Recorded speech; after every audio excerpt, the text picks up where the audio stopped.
اكبر ميزه ان انا كاشف السوق كله وانا قاعد في مكاني، ما قررتش انزل، ما قررتش اعمل تليفونات، مش كل ما اكلم معرض يقول لي سيب رقم تليفونك وهنكلمك او حد هيتابع معاك. لا، انا قاعد في مكاني، كونتاكت هي اللي بتقوم بالمهام دي بدالي. الناس بتلف بتجيب لي اسعار من كل حته وانا قاعد زي ما انا ما اتحركتش.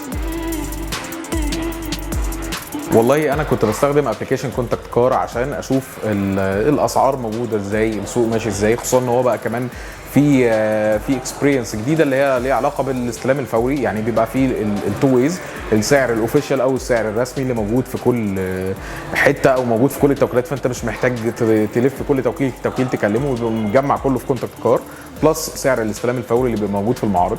وانا كنت بدور، طلعت قدام السيرفيس، فقلت طيب خلينا اجربها، ايه المشكله. ماكسيمم 7 ايام بيتهيألي. كان الفكره ان بيبقى في ايام جمعه وسبت، خصوصا ان انا كمان في بنك وكده، فكانت الفكره بس في الاجراءات البنكيه يعني.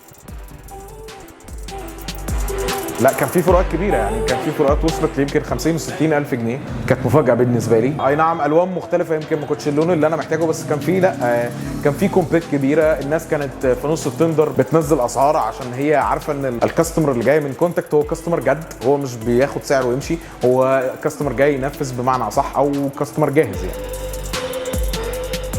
اكيد طبعا السبورت اللي انا لقيته من كونتاكت الصراحه كان كبير، ومن مستر اسامه زي ما قلت لك لحد اخر مره فول كونسلتيشن. دي حاجه محترمه جدا لاي حد ما عندوش الوعي الكونشس اللازم ان هو يقدر يشتري عربيه او يقدر يلف، او ما عندوش المقدره زي كده. لا يعني كونتاكت كار بالنسبه للفيز اللي حطيتها هيبقى رقم بسيط جدا ان حد يقوم بالكونسلتيشن ديت.